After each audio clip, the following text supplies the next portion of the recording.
used properly, used judiciously. So it's really something special. So we have all these plants under construction. They'll be completed over the next year and a half, and you're going to see numbers like we've never seen in this country before. No country has ever seen the kind of numbers you're going to see. And we have some of the people in this room, I look at them, some of the geniuses that are building those plants. You know, a plant used to cost, if you built a shopping center, it would cost $50 million a nice center, but $500 million a giant, beautiful center. These people are investing. You're going to have to look in $50 billion on a building for AI. $50 billion. I say, how big is it? Well, it goes 3 miles by 5 miles. Let you drive 3 miles, 5 miles.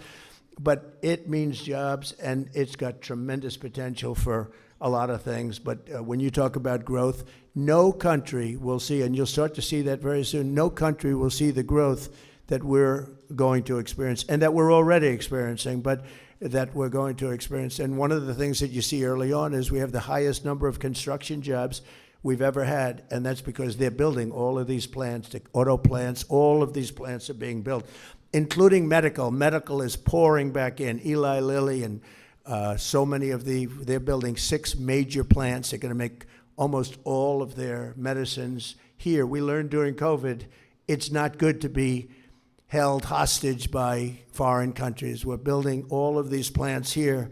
Lilly, Pfizer, all of them, they're all building tens of billions of dollars worth of medical plants. We're going to have almost all of our medicines made in our country, which is a really good thing to have. During 4 years of Biden, our country secured less than $1 trillion. Think of that, though, and we're doing $18 trillion, and everyone's talking about that because nobody's ever seen anything like it. And a short time ago, and I say this often, the King of Saudi Arabia said to me 2 years ago, he said, I was over there, and by the way, they invested $2 trillion, but I was over talking to him, getting him to invest a lot of money in our country, and he said, you know, President, 2 years ago you were a dead country, and today you're the hottest country anywhere in the world. We're the hottest country anywhere in the world, and we're going to need guidance, and you're going to give us that guidance. But all of the things that we've done, numbers that have tripled and quadrupled, and we need a really steady hand at probably, maybe in many ways, the most. I don't know, I have 2 great justices of the Supreme Court here, so I have to say, I don't know, which is more important, being a justice of the Supreme Court or your job? I'm not sure about that. I'm not sure. I think I'd rather be a justice between you and I. It might be easier. You're going to find out. You'll be saying that. Well, that's a very easy job. With the support and strong and wise chairmanship at the Federal Reserve, so important, America's future will truly be unlimited with Kevin at the helm. And he's off to an incredible start with his family, with his education, with his background, with all of the things he's done. He's respected by everybody. So important is to have that level of respect where you can walk into a room and people will listen to you, as opposed to walking into a room and not having that kind of persona. He has a persona like nobody else. So I just want to say congratulations, Chairman Warsh. You are really a special person in getting this job. The people that wanted this job, the most highly trained, highly educated, some of the greatest credentials I've ever seen. And as far as I'm concerned, nobody was even close. And I just want to congratulate you. And I'd like to ask, if I might, Jane to step forward, and our very highly respected Justice Clarence Thomas to come up and swear in, give him a good oath if you would, because Clarence, we need a really good oath delivered here. Okay, thank you very much. Thank you. Please. I do solemnly swear. I, Kevin Warsh, do solemnly swear. That I will support and defend the Constitution of the United States. That I will support and defend the Constitution of the United States. Against all enemies, foreign and domestic. Against all enemies, foreign and domestic.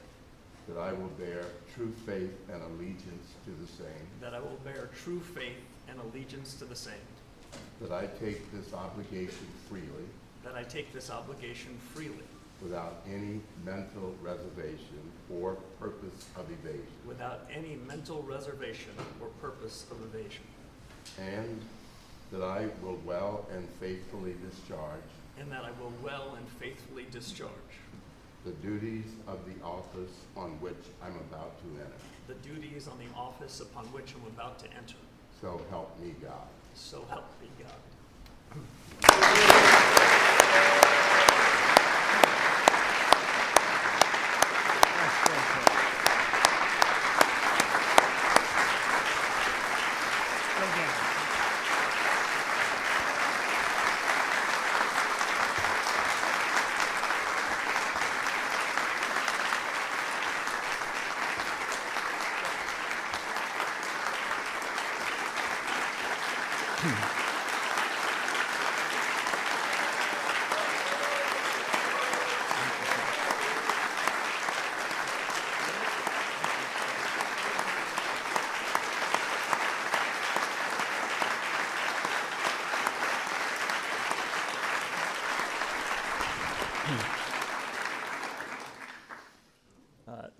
Thank you, Mr. President. This is above and beyond. It is such an honor for Jane and me to have this ceremony here in the East Room with you, sir. I couldn't ask for a more beautiful setting or a more gracious welcome, and I am grateful. I recognize, as the President said, that ours is a time of great consequence.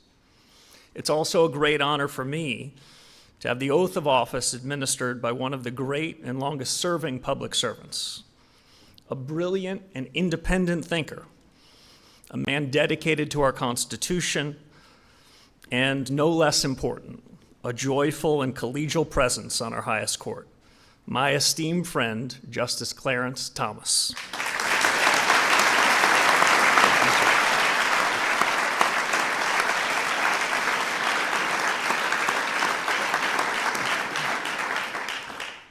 Now, Justice Kavanaugh is here as well.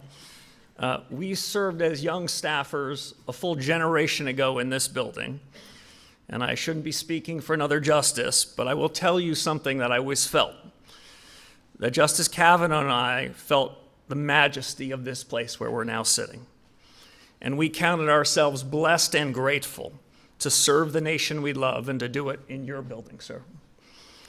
And of course, I must thank Leader Thune, Chairman Tim Scott, and his fellow members of the Banking Committee who saw me through the Senate confirmation. My whole family and I are joined by many others here today who I'm honored to call friends and colleagues, mentors, confidants. Their presence means a lot to me, and I think it means a lot to the President too. It's the honor of a lifetime to be called back into public service. And with this oath, I've accepted a high and solemn responsibility. At the swearing in of Alan Greenspan at this very place in 1987, President Ronald Reagan called the chairmanship of the Federal Reserve a, quote, great role in American life. I've known 5 of my predecessors in this job, some of them quite well, but Chairman Greenspan was the first to tell me and show me what this role demands. He recently marked his 100th birthday, and although he can't be here, I'm thinking about him today too. Like Alan, I intend to fill the role of chairman with energy and purpose, just the way Chairman Greenspan did, faithful to the mission and the very best traditions of the Fed. As you demonstrate, Mr. President, every day, energy and purpose are how big obstacles are overcome. Your greatest ambitions are for America, for what free people can achieve when they have the chance. And while I'm not naive about the challenges we face, I believe, Mr. President, these years can bring unmatched prosperity that will raise living standards for Americans from all walks of life. And the Fed has something to do with it.